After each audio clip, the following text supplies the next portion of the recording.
My name is Eliza Hartley, and the moment I told my parents I was hiring my younger sisters for my startup, but not them, I watched the color drain from their faces like a tide going out. That moment, at our fire pit in Raleigh, wasn't just about revenge. It was about finally being seen on my own terms. Where are you watching from? Drop it in the comments. I want to know who's here with me. It was a humid spring evening in Raleigh, and the living room was its usual chaos.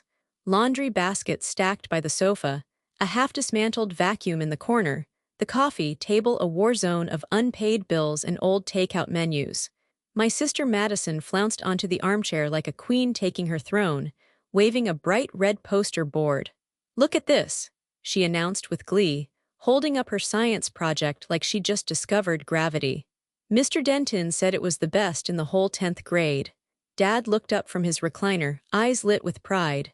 "That's my girl," he beamed, raising his soda can in a lazy toast. Mom clucked in approval from the kitchen without looking up from her coupon pile. "I knew she'd do great. You've got real natural talent, Mads." I was standing behind the couch, half invisible as usual, gripping the chipped edge of the bookshelf just to ground myself. "Funny," I said, voice tighter than I meant. "You never cheered like that when I did all of Madison's projects for her." The room froze like I'd cursed in church. Madison's eyes narrowed. "That's not true. You helped a little, maybe once." "A little," I laughed, bitter and sharp. "I built your volcano in 7th grade, wrote your essay on wetland preservation, rewired your stupid solar-powered car in 8th grade after you dropped it down the stairs. You didn't even know where the battery went." Madison rolled her eyes. "Whatever, that was years ago. You act like you're the only smart person in this family." "Smart," I said. "I wasn't allowed to be smart, I was just useful. You all needed me to do the work and shut up about it." That's when Mom entered the room, folding her arms over her faded cardigan. "Eliza, don't be so dramatic. You were always just more responsible. We trusted you." I blinked at her. "Trusted me to do other people's work." "It's not a crime to ask the capable child for help," she replied flatly, like she was reciting a parenting manual. "You always finished early anyway. It made sense. It made sense to make your own daughter the family tutor, maid, babysitter, and scapegoat." Dad frowned.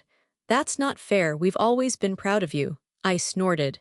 "Name one time you told me that. One time without comparing me to someone else." Silence. Not even the whir of the ceiling fan dared interrupt. Madison kicked her shoes off and curled up like this was just another episode of family drama she could nap through. "This again?" I turned toward her, chest burning. "You act like I'm dredging up nothing. But I remember sitting at that dining table till 2 a.m. finishing your math homework while you snuck out with Logan Wexler. And Mom just said, 'Let her have her fun, you're better at numbers anyway.'" Mom didn't even flinch. "You were." That did it. I stepped forward and my voice cracked as it rose. "So that's the reward. Be competent and get used. Be irresponsible and get praised." "Eliza, stop," Dad said, looking uncomfortable now. "No, not this time." My voice dropped lower. "You all cheer for Madison for gluing together some poster board like she invented the wheel, but I carried this whole family through middle school and high school. And none of you even remember." Madison stood now too, arms folded in mock hurt. "It's not my fault you were born a know-it-all. And it's not my fault you made that my cage," I said, each word like a door slamming shut. Mom sighed, that long-suffering sigh I'd heard since I was old enough to tie my own shoes. "I'm not doing this with you, Eliza. You've never done anything with me, only to me." And with that, I walked out of the room, not slamming the door, not storming away, just done. I didn't cry, I didn't yell, but something inside me shifted. Tiny voice whispered, "They don't see you because they don't want to. Let them sit in the silence they created." 3 years later, the air smelled like eucalyptus and ambition. I was seated on the 3rd floor of the UNC Chapel Hill Library, surrounded by scattered notes, my laptop humming softly, and a cold matcha I'd forgotten to drink. My planner was a riot of color-coded tasks, exam prep in blue, startup pitch deck in green, and meeting with the composting vendor in orange. It was exhausting. But for once, it was mine. I had chosen environmental engineering. Not because anyone told me to, not because it made someone else's life easier, just because I wanted to. Something about sustainability made me feel like I was building a future that deserved me in it. And this time, I wasn't invisible. It started with a flyer on the corkboard by the dining hall. looking for a sharp, driven teammate to join our student-led sustainability venture. Must love data and not mind late nights. I emailed them on impulse and met the team 2 days later in a dusty co-working space behind the journalism school. That's where I met Ryan. Ryan was all faded denim and ideas too big for his laptop screen. He talked fast, but he listened faster. On our first meeting, he asked about my coursework, my background, and how I'd design a clean water pilot for rural counties. He didn't blink when I rattled off stats and implementation hurdles. He just nodded and said, "You're sharp, we need you." That need didn't feel like burden, it felt like value. By month 3, I wasn't just a team member, I was their operations lead. I streamlined our delivery model, negotiated a deal with the student union to pilot our compost bins, and restructured our app's interface. Every week felt like lighting a match and watching it catch fire. That Friday night, our team gathered in the attic-like lounge above Ryan's favorite pizza spot, the kind of place with duct tape on the booths and a jukebox that skipped. We had just gotten our first write-up in the campus paper. Nothing huge, but it was the first time someone outside our team said our idea mattered. I was halfway through a slice of pesto and feta when Ryan clinked his drink against his water bottle and stood up, all lopsided grin and freckled confidence. "Hey," he said, lifting his paper cup high. "Before this night gets messy, I want to say something." A groan rose from Hannah and Malik on the couch. "Oh no, Ryan's gonna get sentimental again," Hannah teased. Ryan chuckled. Yeah, but seriously, this week's win, that's all because of Eliza." I froze, still holding my slice midair. She's the reason our app doesn't crash every 2 hours. She's the reason the union took us seriously. She's the reason I sleep more than 4 hours a night. A ripple of laughter, but I couldn't breathe.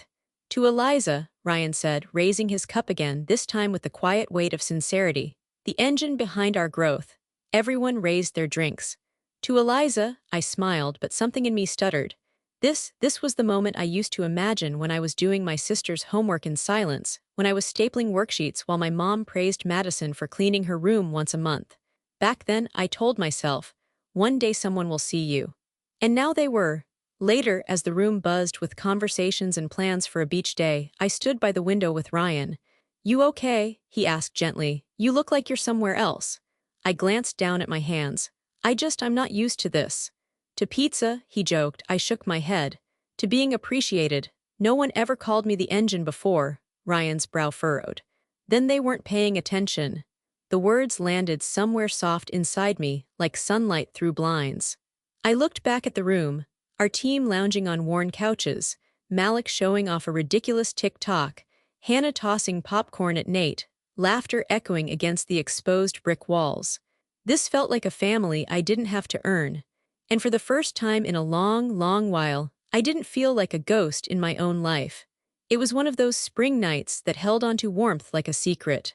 The startup's campus composting pilot had gone viral after a student posted a video of our bins transforming leftovers into fresh garden soil, the trash that became tomatoes. Catchy enough to rack up 50,000 views overnight. By the weekend, we were featured in a regional spotlight for student innovation, and the student government offered us funding for a second round of expansion. We had done it. We weren't just a scrappy startup anymore, we were a story. To celebrate, Ryan borrowed his roommate's truck and loaded it with mismatched camping chairs, a cooler of sodas and s'mores kits, and an ancient Bluetooth speaker that only played when the wind was right. We all drove out to Jordan Lake, the one with the little cove tucked past the usual bonfire crowd. By the time we lit the fire, the stars were crowding in above us and someone, probably Nate, had already face-planted trying to climb a boulder. I sat on a folded blanket near the edge, my boots pressed into the cool sand, watching the orange glow flicker across everyone's faces. Hannah had looped an arm around Malik's shoulder and was explaining in exhaustive detail the worst group project she'd ever been in. Ryan sat across from me, his flannel sleeves rolled up, carving absently into a stick with his pocket knife. The laughter felt easy. Not like home, where every smile was a transaction. Here, no one asked me to prove myself before I was allowed to belong. As the fire crackled low and the stories began to slow, I found myself staring into the flames, fingers curled around a cup of lukewarm cider. "This is going to sound lame," I said, suddenly aware of the quiet, "but tonight kinda feels important." Ryan looked up from his stick. Lame in what way? I don't know, I said, glancing at the group. Like maybe this is the last time we're all just us before graduation, before jobs pull us across the country. Yeah, Hannah said softly. Everything's about to split open. Nate nodded, biting into a marshmallow without toasting it. We should do a time capsule, bury it somewhere on campus, then come back in 10 years and dig it up. I vote we put Ryan's stick in it, Malik joked. He's been carving it for like 2 hours. Ryan grinned but didn't look up. This stick is art. As the jokes faded into quiet, I cleared my throat. So I wanted to ask you all something. Now they were listening. Eyes turned to me gentle and open. My graduation's next month, and I know you're all busy, but if you wanted to come, I'd really love that.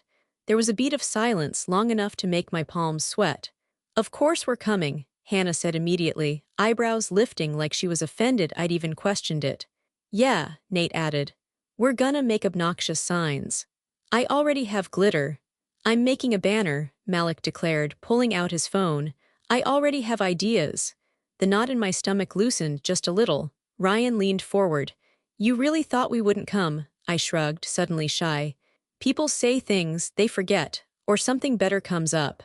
Nothing better is coming up than Eliza Hartley graduating with top honors and building the most efficient student startup this school's ever seen, Ryan said, like it was the most obvious thing in the world. His words sat warm in my chest. Later, after the others drifted toward the cars, leaving behind only embers and the lull of distant waves, I stayed on the blanket with Ryan. The fire had gone low. The quiet wrapped around us like a worn quilt. You ever think, I said slowly, about the people who never show up? He turned to me, not answering right away, just waiting. I mean, I spent most of my life trying to impress people who didn't notice, parents, teachers. It was always like, wow, Eliza's so responsible, but never Eliza, we're proud of you. Ryan tilted his head, watching me. I don't want to feel like I'm waiting anymore, I said quietly. For them to show up. For someone to prove I'm worth showing up for. He didn't try to fix it. He didn't say, they love you in their own way. He just nodded. You've got us now, he said, and we show up. I looked at him, the firelight flickering across his face, softening the freckles near his jaw. You've all meant more to me than I can say, I whispered. Ryan gave a small smile, eyes steady. We know. The logs collapsed into ash with a soft hiss like they were agreeing. That night didn't feel like an ending. It felt like a beginning. A promise sealed in laughter and smoke and stars, that this time someone would stand in the crowd for me, and maybe that would be enough. Graduation morning smelled like new grass and freshly printed futures. I stood near the edge of the Dean Dome lawn in my navy gown, fingers twisting the tassel on my cap, pretending my stomach wasn't turning inside out. Hundreds of other students milled around me, their voices buzzing with nerves, pride, and the quiet ache of finality. The seats in the family section had been assigned weeks ago. I had reserved 4 for my parents and sisters. Front right quadrant, row D, close enough to see me walk across the stage, close enough to pretend they cared. I kept glancing over. The chairs were still empty. Maybe they're just running late, I told myself. I said it once, then again, and again, like repeating it would make it true. But in my heart, I already knew. The sunlight was so golden and kind, it almost felt cruel. It had no idea what today meant to me. Or maybe it did, and it was trying to cushion the blow. When my name was finally called, Eliza Hartley, Bachelor of Science in Environmental Engineering, summa cum laude, I walked to the stage with my back straight and smile practiced. The applause was loud but generic, the kind of polite clapping people give strangers. I didn't expect to hear my name screamed like it was on fire, but I did.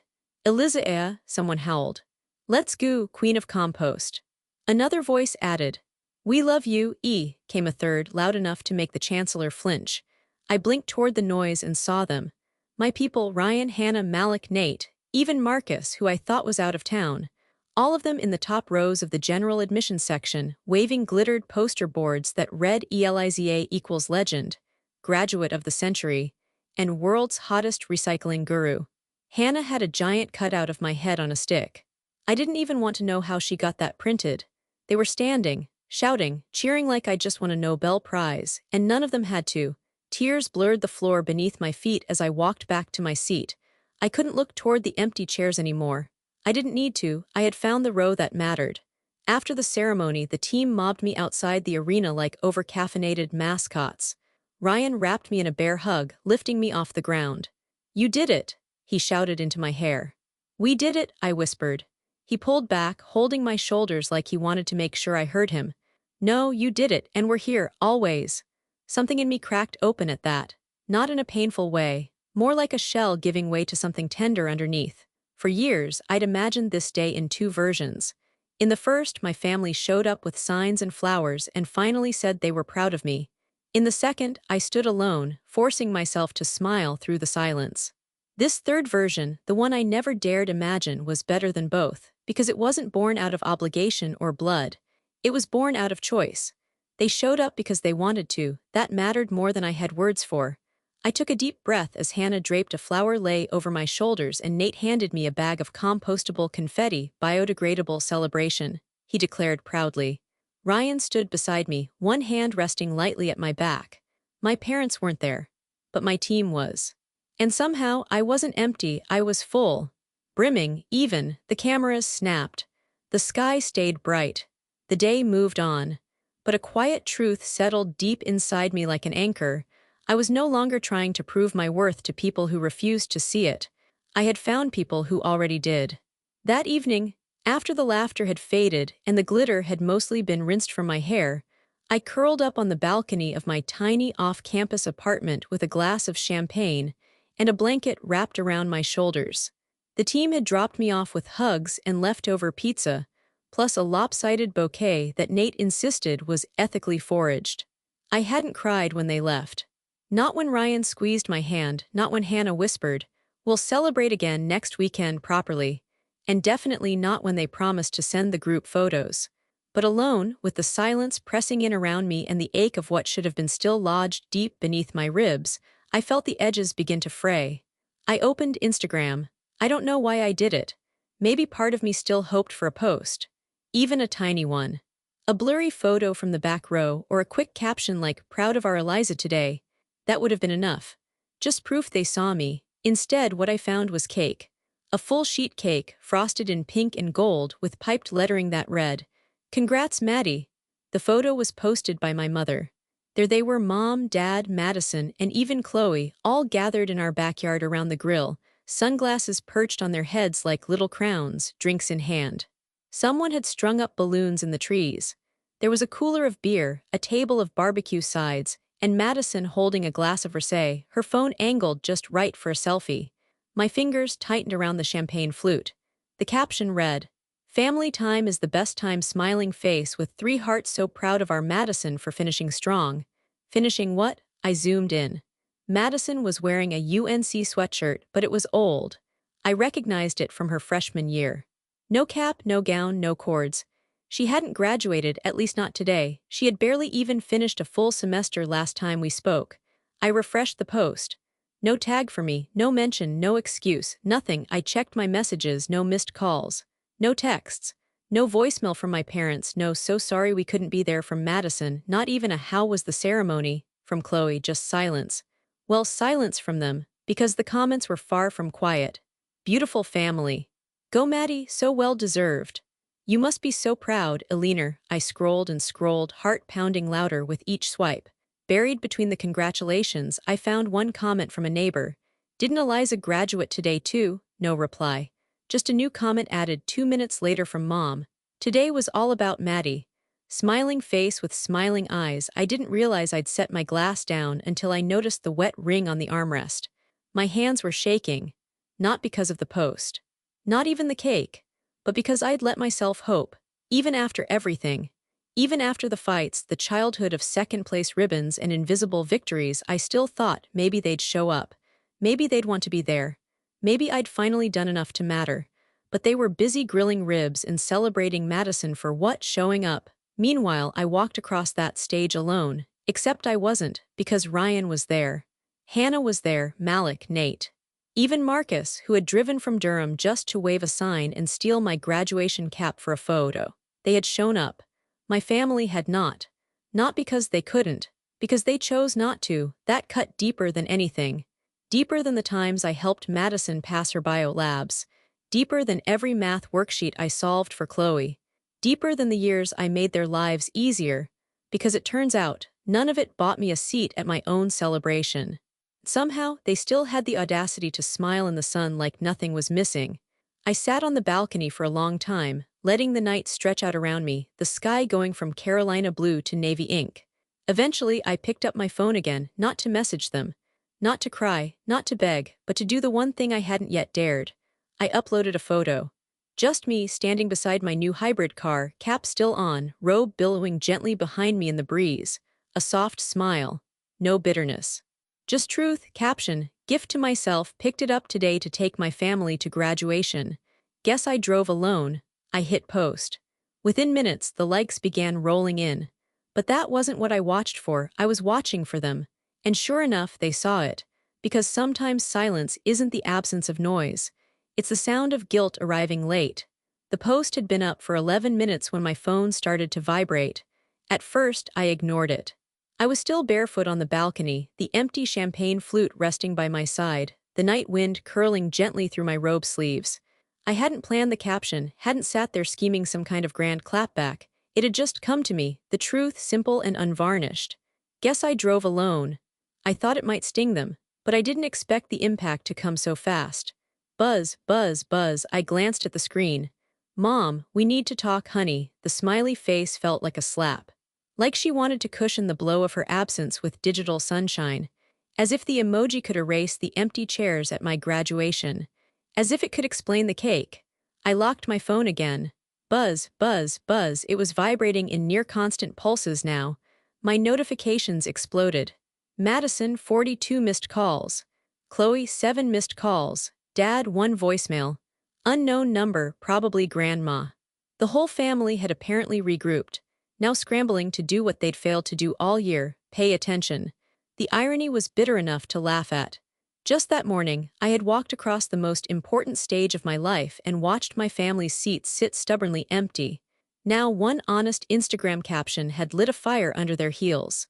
I sat back in the patio chair, lifting my feet onto the rail, letting the breeze wrap around me like armor. There was no rush to respond.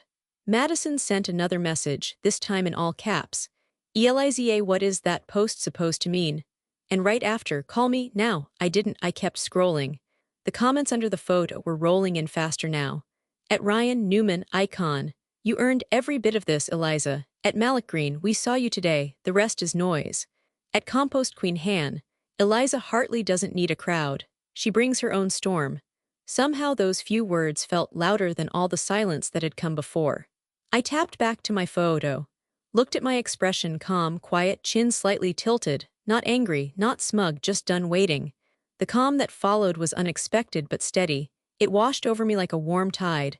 The kind that doesn't pull you under, it lifts you up. They finally noticed. Not because I screamed, not because I begged, but because I stopped pretending I was okay with being forgotten.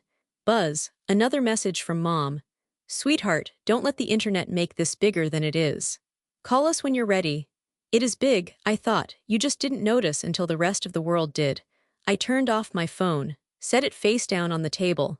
No dings, no demands, just the hum of my breathing and the way the sky had started to darken into deep, comforting indigo. I wasn't going to cry. I wasn't going to chase. I had already made it across the finish line without them. And now that they were watching, they could stay uncomfortable for a while. The invitation came in the form of a group text. Family barbecue this Saturday at 3, celebrating Madison's new position. Bring sides. Read Mom, no mention of my graduation, no note of congratulations, not even a hope you can make it. Just a blanket announcement like I was a distant cousin, not their eldest daughter. I stared at the message for a full minute before I typed a reply, then deleted it, then typed again. But in the end, I said nothing. Instead, I planned my arrival. By Saturday afternoon, the air was thick with the scent of grilled meat and fake reconciliation. Their neighborhood hadn't changed. Same overgrown hydrangeas choking the walkway, same sun-bleached porch swing with a slat that had been broken since I was 10. But I pulled up in my new car, windows down, music low. The kind of car they used to scoff at people for buying. Flashy, impractical, unnecessary. Funny how quickly people change their tune when you're the one driving it. I stepped out slowly, deliberately. My suit was deep slate gray, tailored to precision, the kind that hugs your power and doesn't apologize for it. My heels clicked confidently against the pavement, and my sunglasses, black, sharp, unbothered, stayed firmly in place. I didn't come to start a fight. I came to show them what they missed. As I rounded the gate into the backyard, the sound of laughter and music faltered. Conversations stalled. A plastic cup dropped somewhere near the folding table. Madison was mid-sentence, standing near a cooler with a group of her friends, red Solo cup in hand. She looked up and froze. Her expression shifted too fast to mask. Confusion, then disbelief, then something like jealousy. I didn't smile, I didn't wave, I just walked. Through the whispers. Past the aunts who once told me I needed to be less intense. Past my cousins who had liked my Instagram post but hadn't dared to comment. The backyard chatter softened to a hush. My father, standing by the grill in his usual barbecue apron, blinked as I approached. For a moment, he looked like a man who had just seen a ghost in heels. "Eliza," he said, his voice lighter than usual, a forced brightness. "You look amazing." I stopped just a few feet in front of him, removed my sunglasses, met his eyes. "Oh," I said coolly. "Now you can see me." The silence cracked like a dropped dish. He opened his mouth, then shut it. Nothing came out. Behind him, my mother stepped forward, holding a pair of tongs like a peace offering. "Sweetheart, we were just talking about you." "No," I said, sliding my sunglasses back on. "You were talking around me, that's more your style." I wasn't yelling. I wasn't even raising my voice. But the weight of every overlooked birthday, every invisible report card, every skipped ceremony was there. Sitting in my spine, holding me upright. Madison approached then, her glossy waves bouncing like they were trained for conflict. "Eliza," she said, her smile tight. "I didn't think you were coming." "I bet you didn't," I replied. The unspoken truth hung between us. She was always the one worth showing up for. But not today. Today I showed up for me. And by the looks on their faces, they had finally noticed. The tension broke like a wine glass dropped on tile, shattering, sharp, and oddly quiet at first. "Oh, come now, Eliza," Mom said, brushing invisible lint off her apron as if that could clean the air. "No need for theatrics. Grab a plate, we've got plenty." I blinked at her. Theatrics. Dad was already flipping ribs again, forcing a too loud chuckle. "Yeah, honey, have a seat. We've got your favorite potato salad, no onions, remember." His voice bent with fake warmth, the kind reserved for guests you hope won't stay long. "Grab a beer," he added, waving toward the cooler. "Let's just enjoy the day." The urge to scream crawled up my throat. Enjoy the day. They were standing in my childhood backyard, beer in hand, meat on the grill, surrounded by balloons that read "Congrats Maddie." Acting like this was any other Saturday. Like my graduation didn't just happen 48 hours ago. Like they hadn't posted cake photos while I crossed a stage alone. Madison tossed her hair and gestured to the picnic table. "I told them we should have texted you. But you seemed busy with your little company friends." "Little company friends," my jaw clenched. "I invited you," I said quietly, the table stilled. "I invited all of you weeks ago." Mom waved a dismissive hand. "Eliza, we didn't mean anything by it. We figured you'd be surrounded by your startup crew. You've always been so independent, we thought you'd understand." "I am independent," I said, my voice tightening, "because I had to be," Dad sighed. "Let's not do this now, it's Maddie's day." "Of course it is, it's always Maddie's day." I took a slow breath, tried to keep the steel in my spine from shaking. "You all skipped the most important day of my life," I said, finally letting the words fall. "For this, for beer and ribs and some job Maddie got at a marketing firm she found last month." "I worked for this job," Madison shot back defensively. "Just because it's not some eco-startup doesn't mean it's not important." I turned to her, eyes steady. "You got a job, I built one." Silence, and then I felt it. That familiar sting at the bridge of my nose. The one I always buried before it turned into tears, but I didn't bury it this time. My voice cracked, just slightly, just enough. "I just wanted one day," I said. "One day where I wasn't the reliable one. The she'll understand one. I wanted to be the celebrated one." Madison's mouth dropped open. "You think I've never felt second," she snapped suddenly. "Try being the one everyone compares to you. The smart one, the serious one. The one who always had her act together. It's exhausting." I stared at her. "I was exhausted because I was carrying you." Her face flushed red. Dad looked stunned. Mom looked annoyed. And then Madison burst into tears. Loud, dramatic sobs that didn't sound like guilt. They sounded like frustration. She spun around, knocking over a solo cup in the process, and fled toward the house, her heels clacking like gunshots across the deck. Chloe muttered, "Yikes," under her breath. No one moved. I looked at my parents. They just stared at the ribs. The scent of smoke suddenly made me nauseous. I turned away, eyes burning, throat tight. I hadn't come here for a fight. I'd come for closure. But it turns out, closure isn't quiet or clean, it's messy, raw, and sometimes it shows up dressed in a power suit, standing in a yard full of strangers, realizing that nothing had changed. Except me. The party didn't recover. After Madison disappeared into the house, conversation limped along in awkward pockets. Dad pretended to be fascinated by grill temperature. Mom made a show of rearranging plastic forks. And Chloe drifted off with her phone, tapping furiously, probably live texting the drama to her friends. But I didn't stay to keep performing. I slipped quietly through the side gate, heels in hand now, toes sinking into the soft backyard grass. The air had cooled, and the sun was dipping lower, staining the sky with streaks of violet and apricot. I followed the sound of soft sniffles past the rose bushes and toward the far edge of the yard, where the pool sat still and undisturbed. There she was. Madison, curled up on a lounge chair, knees pulled to her chest, arms hugging tight. Her dress was rumpled and her heels were tossed carelessly on the ground. Smudged mascara ringed her eyes and she looked smaller than I'd ever seen her. Not spoiled. Not smug. Just sad. She didn't flinch when I sat down on the next chair over. For a long time we said nothing. The silence between us had stretched for years. It wasn't about to unravel in seconds. Finally she whispered, "I didn't think you'd follow me." "I didn't think you'd cry," I murmured. That earned the faintest laugh, wet, bitter, but real. "I'm sorry," she said, her voice rough. "I know that doesn't fix anything, but I mean it." I looked at her, at the girl I used to babysit when Mom forgot to pick her up from daycare. The one whose science projects I'd built. The one who got all the parties while I got all the responsibilities. And yet, I could still see her. Not just the younger sister who took and took without thanks, but a woman now, staring down the same legacy of misunderstanding.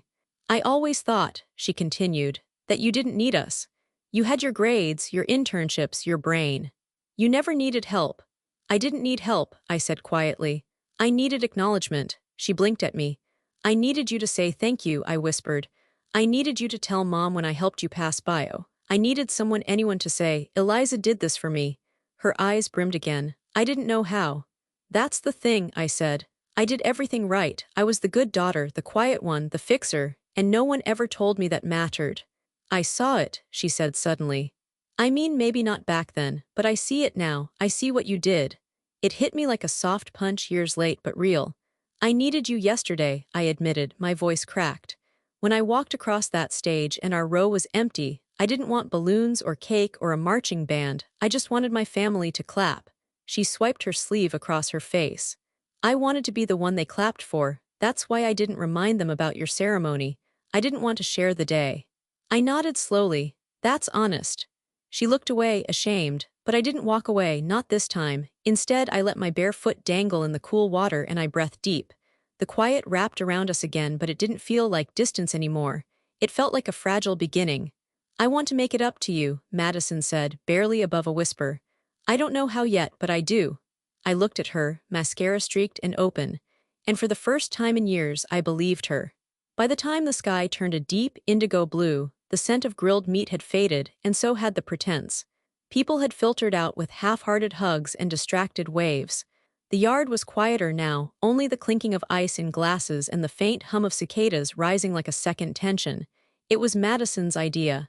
"By the fire pit," she had said, wiping her face with the back of her hand. "If they're going to hear us, really hear us, it needs to be face to face." So we gathered. Dad stoked the flames like it was just another summer night. Mom settled into the cushioned bench with a mug of tea and a suspicious look, like she knew something was coming but hoped it wouldn't be inconvenient. Chloe flopped into a seat with her phone half-tucked into her hoodie pocket, pretending to be bored, but I saw how she kept glancing at me and Madison. I sat with my back straight, hands folded, heart steady. Madison was next to me. For once, not center stage. Just beside me. Ready. "We wanted to talk," I began, my voice clear. Dad looked up. "Now." "Yes," Madison said, firmer than I'd ever heard her. "Now." A beat passed. Madison took a shaky breath and then looked directly at our parents. You praised us for doing the bare minimum, she said, but Eliza, she carried all of us. The words cracked through the night like a dry branch in fire. Mom blinked. Madison, no, she cut in. Just listen for once. Her voice trembled, but she didn't back down. I got parties and cupcakes and congratulations for cleaning my room. Eliza was tutoring me, fixing the Wi-Fi, solving Chloe's algebra homework, and getting straight A's, and you didn't even say good job. Dad's brow furrowed, but he didn't speak. I used to think I was the favorite, Madison went on, eyes shining. But now I realize, I was just easier, I didn't ask for much. Eliza needed more and you gave her less. Silence. Chloe cleared her throat. I never would have passed algebra without her, she mumbled. I failed the first 2 quizzes. Eliza stayed up until midnight for 3 nights explaining it to me. You didn't even ask why I passed the final. Mom opened her mouth. Chloe raised a hand. She was the only real adult in the house, she said simply. That landed. I could see it. The wince in Dad's shoulders. The way Mom suddenly looked down into her mug like it might offer a distraction. You think I was strong, I said softly, meeting their eyes now. But I wasn't strong, I was surviving. You thought because I didn't cry, I didn't need comfort, because I didn't ask, I didn't deserve. Dad rubbed his forehead. That's not fair, Eliza. It's not about fair, I replied. It's about truth. Maddie reached for my hand and squeezed it. You celebrated the ones who stumbled, I said, and ignored the one who held everyone up. Mom finally looked at me. You never said anything. I did, you just weren't listening. She went quiet.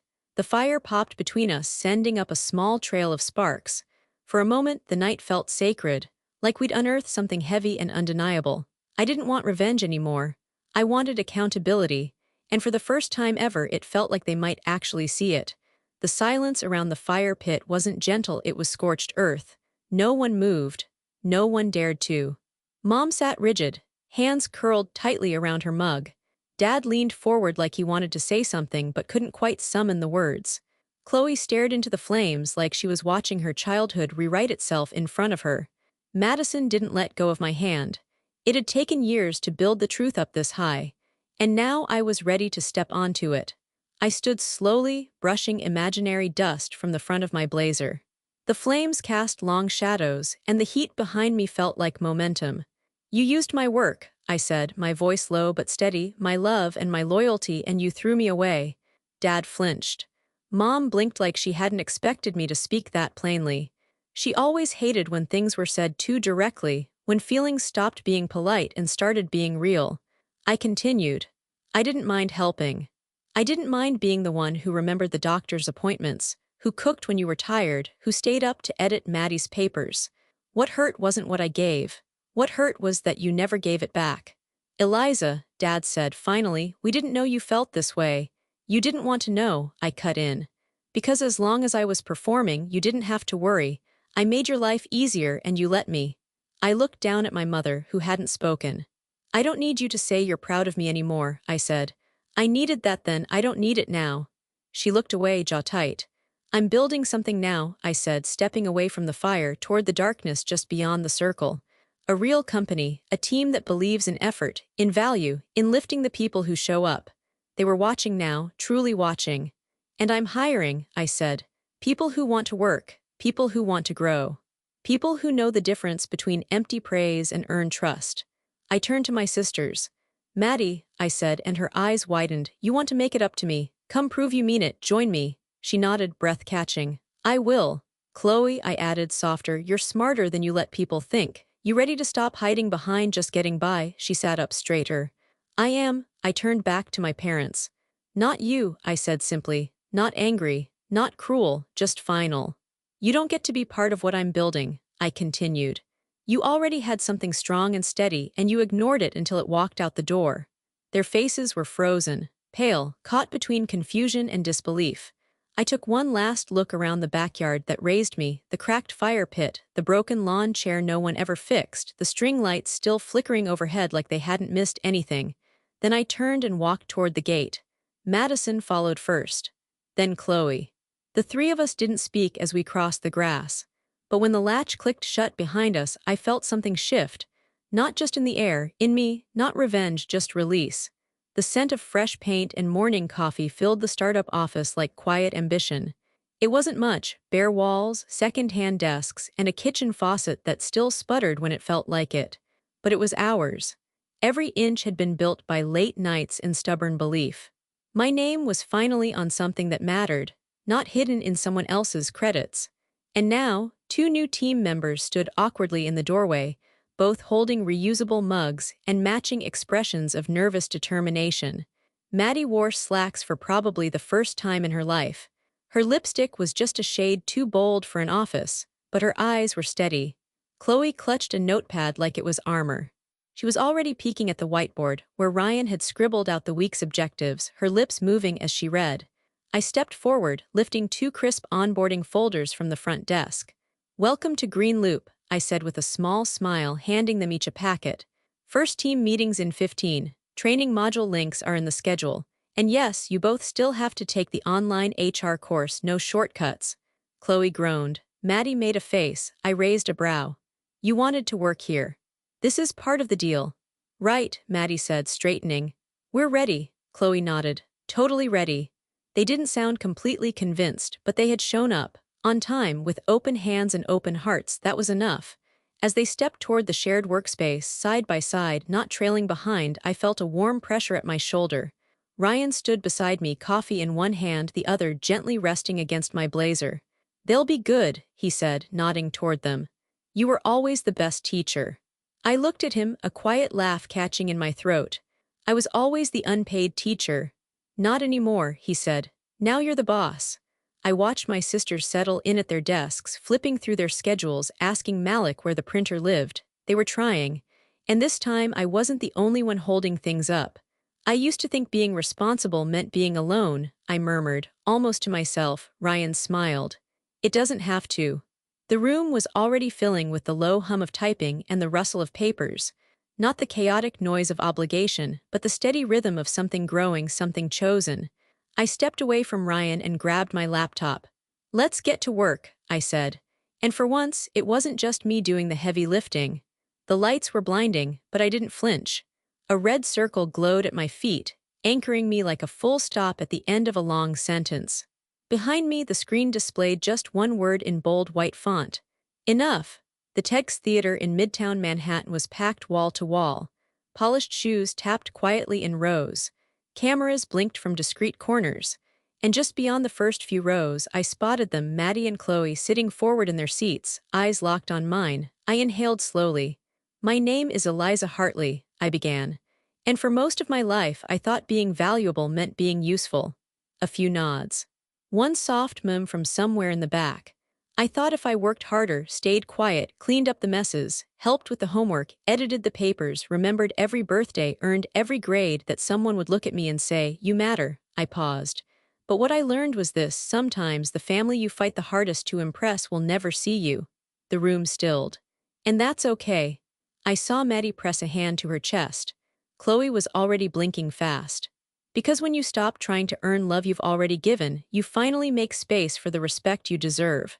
Applause broke out then, quiet but growing, like a wave inching toward shore. I let it happen. Let the sound wrap around me, not to validate the words, but to confirm their truth. "I used to think I had to stay silent to keep the peace," I said, scanning the audience. "But silence isn't peace. Silence is invisible. And you don't grow from invisible."